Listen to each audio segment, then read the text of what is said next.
السلام عليكم، ازيكم حبايبي؟ عاملين ايه؟ يا رب تكونوا بخير. اللهم صل وسلم وبارك على سيدنا محمد وعلى اله وصحبه وسلم. حبايب قلبي وحشتوني كتير قوي.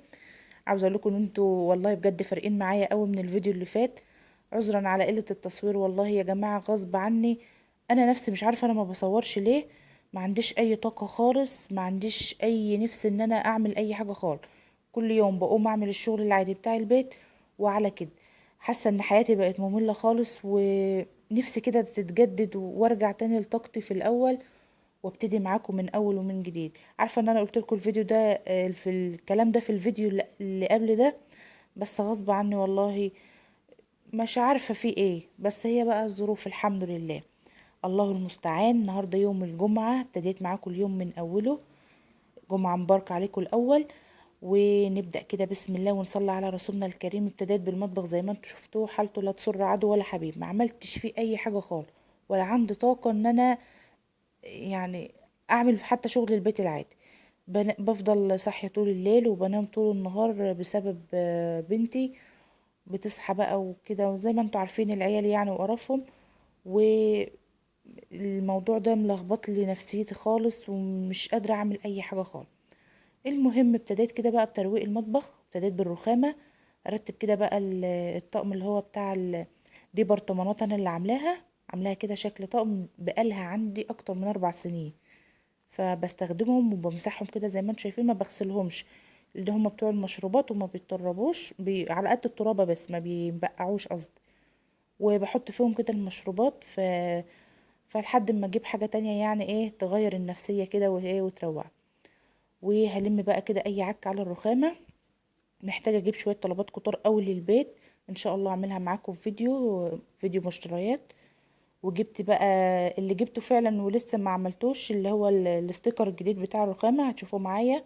هنركبه مع بعض، بس ايه، ادعوا لي كده ان ربنا يسهلها عليا وابو رائي يرضى عني ويركبه، لان انا مش بعرف اركبه. فهو جاب لي واحد لونه ابيض شبه الرخامة كده، هوريهولكوا يعني ايه في الفيديو بتاع المشتريات باذن الله.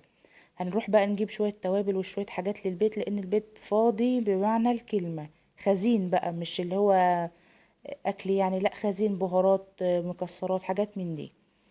وجيت هنا على التربو ده، نضفته برضو على السريع. زي ما انتم شايفين انا بحط فيه الفاكهة والخضار في الشتاء، عشان خاطر الدنيا بتبقى ساقعة يعني، ومش بعرف احط الاكل في التلاجة، بيبقى ساقع علينا الفاكهة بالذات عموما يعني. فبحطها في كده وبستخدم منها على طول، ما بتبصش ولا حاجة، بجيب على قدي حاجة بحاجة كده. والفترة ديت لازم ان احنا كلنا نعمل كده ونشوف اي بدائل اقتصادية، لان فعلا الدنيا بقت صعبة اوي وغالية اوي. يعني الموضوع زاد عن حده بطريقة صعبة. يعني احنا فردين، يا دوبك احنا فردين اتنين بس اللي في البيت، ما الدنيا مش مأزمة خالص. كمان انا ما عنديش تموين، ولا بيجيلي زيت ولا سكر ولا حاجات من دي. فالموضوع عليا صعب قوي قوي يعني. ازازة الزيت وصلت ل55 جنيه، اللي هي اللتر الكامل. وبجيب ازازة كل اسبوع بقى. وعارفين بقى آلية البطاطس والحاجات ديت، ده انا لو دخلت فيها كمان، ده انا بمنع نفسي عنها علشان خاطر ان هي توفر معايا في الزيت شوية. هنا بقى بعد ما هشطب بقى المواعين اللي انتوا شايفينها حبة صغيرين يعني، هشطبهم على طول. شايفين بقى الحوض بتاعي عندي مشكلة فيه. دايما حوالين الحنفيات كده بيكون اللي هو الاسمنت الابيض اللي حوالين الرخامه الصغيره ديت، دايما متكسر، وبيدخل جواه ميه وبتعمل اللي هي اعزكم الله الحاجات السودة ديت. بس ده مش قله نظافه مني والله، ربنا هو اللي عالم. هي بس الميه بتركن جواه ودايما عاوزه ايه، حد يفضل يعملها بالاسمنت على طول. فهي محتاجه ان هي تتكسر وتتعمل من اول ومن جديد. عملتها قبل كده وبرقع عملها لي ورجعت تاني زي ما كان. فجبت الفرشه اللي انا بنضفها بيها ديت، وشويه من اللهلوبه حته صغيره كده، وقعدت ادعك فيها بحيث ان هي تنضف. برضو ما ادتنيش النتيجه اللي هي. فهقول لكم هتشوفوا معايا انا هعمل ايه الوقت فيها، علشان خاطر حتى تريح لي نفسيتي شويه. شايفين بقى شكلها. لبست كده جلافز وجبت شويه من الاسمنت الابيض، وبدات ان انا احط زي ما اكون بحشي حاجه كده. وابتديت بقى ان انا ايه ادخل جوه اللي هي الحتت المكسره ديت، وازق بايدي كده لحد ما املاها اسمنت، لحد ما اشوف لها حل، او ابو رؤى يفضى يعني ويعملها لي. المهم بقى هخلص الحوض وهوريكم شكله في الاخر. ما كانش احسن حاجة، بس على الاقل ايه، بقى شكله كويس شوية، حسن لي نفسيتي شوية وحسسني ان انا يعني عملت حاجة. ده شكله في الاخر. تعالوا بقى نخش على اليوم بتاعنا بقى الاصلي ونشوف عملنا ايه. الفيديو ده ان شاء الله ينزل لكم بأمر الله، بأمر الله لو كان النت كويس هينزل لكم يوم السبت. هنعمل بقى ايه؟ اكلنا عادي خالص النهارده، بس حصل لي كام موقف كده وهقول لكم ازاي اتعاملت معاهم، وازاي انك تعملي الحاجات الموجوده عندك في البيت وتعملي كمان كميه ولا افراد يعني. هنا عندي هقول لك ربع كيلو لحمه مفرومه، يعني هو اكتر شويه، انا مش معيره بالظبط، بس انت هاتي ربع كيلو. هنعمل صينيه مكرونه بشاميل بس بطريقه يعني ايه، اقتصاديه شويه. احط هنا بقى ايه فرخة تتسلق عادي خالص. عملت الفرخة ديت وهعمل صينية مكرونة بشاميل، وكملوا معايا باقي الفيديو للاخر نشوفوا هنعمل ايه. هقولك بقى صينية المكرونة. آه اللهم صل على النبي، معلش تهت منكم كده. صينية المكرونة تعتمد عليها بقى ايه، لو انت عاوزاها اقتصادية شوية ولو ما فيش عندك الا ربع كيلو لحمة بس، وعاوزة تعملي حاجة تكون يعني تكفي عدد افراد اسرتك، لو انتوا كتار، لو انتوا 6 7 تكفي، اعتمدي فيها على الخضار. الخضار بقى اللي هو ايه، هتحط ربع كيلو لحمة مفرومة، حط عليها بصل كتير، وحط عليها جزر مبشور وفلفل. الحاجات دي كلها بتدي طعم وفي نفس الوقت بتكتر كمية العصاج. كملوا معايا الفيديو للاخر هنشوفه. بس ايه، كنت ايه بخلص الفرخة كده زي ما انتم شايفين، ولا هنا لا ده لبن انا غليته. احط بس المية كده وللفرخة واسيبها بقى ايه تستوي براحتها. واللحمة هنا بتتعصج. هقطع بقى ايه باقي الخضار بتاعي. ده توم كان عندي ما كنت مقشراه علشان خاطر بقى الشهرين دول هو بقى خلاص التوم بيروح بيفضى، فقلت بقى اما الحق شويه دول قبل ما يفضوا خالص وافرمهم كده واعينهم عندي في الفريزر استخدم منهم. هحطهم اي في برطمان، وبعد كده بقى ايه هعينهم في الفريزر. نرجع تاني صينيه المكرونه زي ما قلت لك، عصاك كتير حط خضار كتير. وكمان مش شرط اي نوع، مش شرط مكرونه فرن اللي هي الاقلام ديت انك تستخدميه. انا عملتها بالمكرونه الاسباجيتي. والله يا جماعه انا اتفاجئت ان انا مفيش عندي مكرونه، فاعمل ايه بقى، وكنا لسه هنزل ولسه هشتري، فروحت عاملاها بالمكرونه الاسباجيتي وكان طعمها طالع خرافه. قبل من كده عملت المكرونه ديت بس ايه زي المكرونه المصلصه كده واللحمه فيها وكل حاجه، وحطيت عليها بشاميل ودخلتها الفرن. انما الدور ده عملتها بخضار كتير و... وكانت ما شاء الله عامله صينيه كبيره، وفي نفس الوقت طلع طعمها في منتهى الجمال، وما حسيتش خالص ان مش فرق خالص عن المكرونه البشاميل العاديه. المهم هقطع بصلتين كبار كده او 3 4 بصلات، مش 2، 3 4 بصلات كبار كده اقطعهم كويس، بتفرمهم في الكبة كده يتفرموا. وبعد كده كمان هجهز بقى ايه جزر مبشور وفلفل زي ما قلتلك. هقولك كمان ممكن تحطي فيها كوسة مبشورة، والله بجد يعني هتبقى طعمها زي العسل. لان احنا دلوقتي في وضع ما يستحملش انك تكلفي على حاجة اكتر، يعني اكتر من كده. المهم هنزل بقى بالبصل على اللحمة. شلت معلقتين من البصل ده عشان عاوزاهم في حاجة تانية هعمل بهم تسبيكة. وهبدأ بقى ايه احط لها بقى التوابل بتاعتها. انا طبعا ما عنديش اي حاجة خالص، فهحط فلفل اسود وبتاع 7 بهارات، هم دول اللي كانوا موجودين عندي. حطيت كده جزرتين مبشورين. كتري بقى انت الكمية زي ما انت عاوزة، ما تقفيش عليه، فكميتك انت تحدديها. واحط عليها كمان معلقتين من الصلصة بعد ما احط عليها التوابل، معلقتين كده من الصلصة الجاهزة.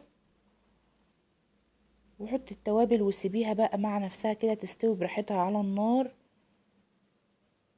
لحد ما تقول استكفي. نصلي على رسولنا الكريم. لو وصلتوا لحد هنا في الفيديو اضغطوا لي لايك واكتبوا لي تعليق حلو منكم، وزي ما قلت لكم اكتبوا لي اي وصفات انتوا عاوزينها نجربها مع بعض. واحاول ان شاء الله ان احنا نعمل اي وصفات اقتصادية كده بحيث ان هي يعني تكون مناسبة للجو للفترة والظروف دي. نزلت عليها بكوباية من عصير الطماطم وممكن لو انت عندك تسبيكة صلصة انت عاملاها او حاجة تحط منها عادي، مفيش اي مشكلة خالص. وممكن تستغنى عن الصلصة الجاهزة. المهم اللي تحبيه حطيه. المكرونة بقى عملتها النهاردة من غير جبنة ومن غير اي حاجة خالص، وكانت بسيطة خالص، مجرد البشاميل والحاجات ديت، وطلع معانا احلى صينية مكرونة هتشوفوها في الاخر. هنا بقى هعمل تسبيكة محشي عادي يعني. فايه كان عندي كام وحدة كوسة كده في التلاجة وخفت عليهم يبوظوا، فقلت بقى ايه اعملهم يبقوا جنب الاكل، طبق كده جانبي جنب الاكل، وايه علشان مش تبوظ يعني. حطيت بقى معلقة من التوم مع البصل وسبتهم كده لحد ما دبلوا، وبعد كده هنزل عليهم بمعلقتين من الصلصة الجاهزة. انا في العادي مش بشتري الصلصة ديت، بس هي كانت يعني حماتي الله يبارك لها كانت مديهالي، فايه استخدمتها عشان ما تبوظش وما يجرالهاش اي حاجه. وهنزل عليها بقى بعصير الطماطم. لو انت هتستخدمي الصلصه اللي هي الجاهزه المعلبه ديت، لازم تنزليها في الزيت على البصل الاول، تطلع اي ماده حافظه فيها، وبعد كده تحط الطماطم. حطيت رشه فلفل اسود، شويه من السبع بهارات والملح، وحط معلقه صغيره سكر، بتعادل الحموضه وبتخلي طعم الصلصه كويس. هسيبها بقى تتسبك واكمل بقى بقية الشغل، هنشوف هنعمل ايه.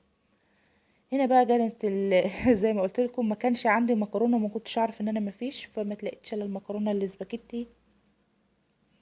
قلت انا هبوظ الطبخه علشان خاطر انزل اشتري مكرونه ولا اكسل، لا، فعملتها كده وكانت والله العظيم اطعم من المكرونه العاديه. جربيها بالمكرونه الاسباجيتي دي، تحفه. ممكن تستبدلي اللحمه ديت بقطع من الفراخ، تعمليها بنفس الطريقه وتحطيها عليها تبقى مكرونه بشاميل بالفراخ، برضو هتبقى في منتهى الجمال. شويه رز صغيرين كده، حطيت عليهم شويه من خضره المحشي كانت في الفريزر، وهحط عليهم الصلصه وابدا بقى ايه اني احشي الكوسه. لازم تستغلي كل حاجه عندك علشان مفيش حاجه تبوظ وترجعي تزعلي عليها، وخصوصا ان الحاجه غاليه. قولوا لي بقى الزيت وصل عندكم لقد ايه؟ ازازه الزيت وصلت عندي هنا ل50 جنيه، فالله المستعان. يعني بعاني من موضوع الزيت ده والله. انا طبخه بسمنه خالص لو تلاحظوا في كل الاكل، لان ما كانش عندي زيت خالص. وبصراحه كسلت انزل عشان اشتري. ما بعرفش انزل بحكم ان انا معايا رؤى يعني صغيره وكده، ولسه هلبس ولسه هنزل، فبكسل. فبستخدم بقى اي حاجه موجوده.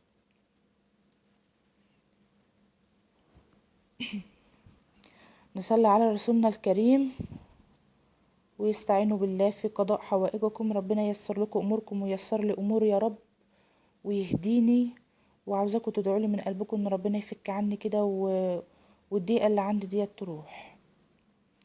وهنا بقى لحظه تطبيق صينيه المكرونه. عملت البشاميل بالطريقه العاديه خالص، كل معلقه دقيق ليها معلقه سمنه او زبده او زيت اللي تحبيه اللي مناسب عندك، وحطيت عليهم اللبن، الطريقه البشاميل العاديه خالص. احط بقى انا مكتره كميه البشاميل بقى علشان تبقى طريه كده وجوسي وطعمها حلو. هنزل بقى بالمكرونه برضو سلقتها. هنزل بقى بنص صينيه المكرونه. اقول لك بقى على حاجه احسن كمان، هتخلي لك طعمها حلو برضو وكل حاجه. المكرونه اللي انتوا شايفينها ديت انزلوا بيها في قلب الحله بتاعه العصاق، وقلبوا المكرونه في العصاق، وحط طبقه من البشاميل فوق، وحط المكرونه، وبعد كده حط طبقه من البشاميل. لو عندك جبنه حطي، ما فيش اي مشكله. ما عندكيش آه مفيش اي مشكله خالص. انا عملتها من غير جبنه ومن غير بيض حتى، مجرد البشاميل كده، وهتشوفوا شكلها وهي طالعه في الاخر.